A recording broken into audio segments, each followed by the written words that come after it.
Assalamualaikum warahmatullahi wabarakatuh. Perkenalkan, nama saya Nur Hasana, NPM 194010-2003 dari Lokal MSP A1. Pada video ini, saya akan menjelaskan materi kuliah tentang ekotoksikologi perairan.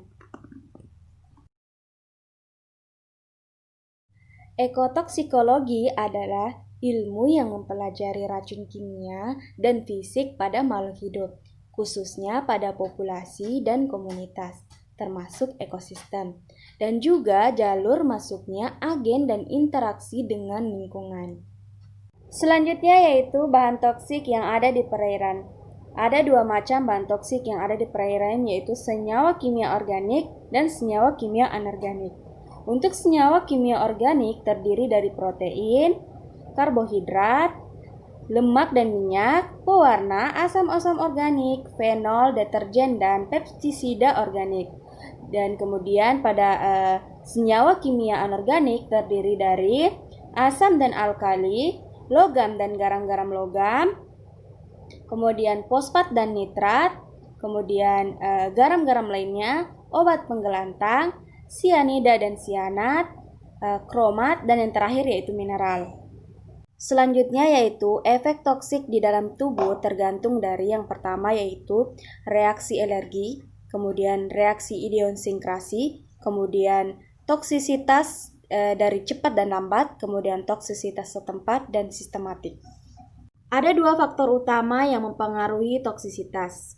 Yang pertama, jalur masuk ke dalam tubuh. Yang kedua, jangka waktu dan frekuensi paparan. Untuk jalur masuk ke dalam tubuh yaitu suatu polutan yang toksik, umumnya melalui saluran pencernaan makanan, saluran pernapasan, kulit, dan jalur lainnya. Kemudian yang kedua yaitu jangka waktu dan frekuensi paparan. Untuk frekuensi paparan ini dibagi menjadi beberapa. Yang pertama yaitu akut. Pemaparan suatu bahan kimia kurang dari 24 jam. Kemudian subakut, pemaparan berulang untuk bahan kimia dalam jangka waktu 1 bulan atau kurang. Kemudian subkronik, yaitu pemaparan bahan kimia untuk jangka waktu 3 bulan.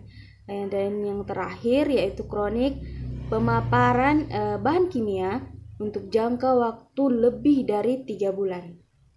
Selanjutnya saya akan menjelaskan tentang distribusi dan ekskresi toksikan. Yang pertama saya akan jelaskan yaitu distribusi toksikan. Bagian tubuh yang berhubungan dengan distribusi toksikan yaitu yang pertama yaitu hati dan ginjal. Nah, kedua organ ini merupakan kapasitas yang lebih tinggi dalam mengikat bahan kimia. Kemudian sehingga bahan kimia lebih banyak terkonsentrasi pada organ ini jika dibandingkan dengan organ lainnya. Kemudian ada lemak toksikan yang daya larutnya tinggi dalam lemak memungkinkan konsentrasinya rendah dan target organ sehingga dapat dianggap sebagai mekanisme perlindungan. Yang terakhir yaitu tulang. Tulang dapat berfungsi sebagai tempat penyimpanan untuk senyawa seperti fluorida, Fb, dan strontium. Nah, setelah tadi distribusi toksikan, kemudian selanjutnya saya akan jelaskan tentang ekskresi toksikan. Di ekskresi toksikan ini terbagi menjadi 3, yaitu yang pertama ekskresi urin, ekskresi empedu, dan rute ekskresi yang lainnya. Yang pertama saya jelaskan yaitu ekskresi urin. Di ekskresi urin ini terdapat ginjal yang merupakan organ yang sangat efisien dalam mengeliminasi toksikan dari tubuh. Kemudian ada ekskresi empedu. Di ekskresi empedu ini ada hati yang berperan penting dalam menghilangkan bahan toksik dari darah setelah diabsorpsi pada saluran pencernaan, sehingga akan dapat dicegah distribusi bahan toksik tersebut ke bagian lain dari tubuh. Dan yang terakhir yaitu rute ekskresi yang lain. Toksikan dapat juga dikeluarkan dari tubuh melalui paru, saluran pencernaan, cairan kreprospinal atau cairan yang mengenai otak, selanjutnya air susu, keringat, dan air liur. Selanjutnya kita akan bahas materi tentang transformasi bahan toksik. Transformasi atau perpindahan bahan toksik di lingkungan yang terjadi secara fisik antara lain dapat melalui proses perpindahan meteorologik, pengambilan biologik, penyerapan, volatilisasi, aliran, pencucian, dan jatuhan. Transformasi kimia dapat melalui proses fotolisis, oksidasi, hidrolisis, dan reduksi. Sedangkan transformasi biologik berlangsung melalui proses biotransformasi. Selanjutnya itu penyebaran bahan toksik di lingkungan perairan sangat dipengaruhi oleh sejumlah proses pengangkutan seperti evaporasi atau penguapan, kemudian presipitasi, selanjutnya pencucian dan aliran. Untuk media transformasi bisa melalui udara, bisa melalui air, tanah, makanan, organisme, dan yang terakhir yaitu bisa melalui rantai makanan. Ada beberapa faktor yang mempengaruhi proses perpindahan.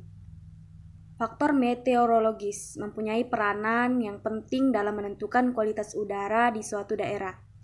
Faktor itu meliputi yang pertama itu kecepatan dan arah angin, kemudian kelembapan, suhu udara, tekanan udara, dan aspek tinggi pada permukaan. Materi selanjutnya yaitu tentang difusi. Difusi merupakan proses penyebaran zat pencemar di udara. Proses difusi toksikan di udara terbagi menjadi dua, yaitu difusi molekuler, yaitu perjalanan penyerapan zat ke dalam atmosfer melalui kontak molekul, pada umumnya berjalan sangat lambat. Kemudian yang kedua yaitu difusi turbulensi, yaitu penyerapan atau peresapan zat ke dalam atmosfer karena adanya proses turbulensi. Selanjutnya yaitu dispersi. Proses dispersi toksikan di atmosfer melibatkan 3 mekanisme utama, yaitu gerakan global, fluktuasi turbulensi, dan difusi toksikan. Beberapa faktor yang berpengaruh terhadap proses dispersi toksikan diantaranya adalah faktor meteorologis, sifat fisik, dan sifat kimia toksikan, kondisi geografi, serta topografi sumber toksikan. Selanjutnya presipitasi atau jatuhan.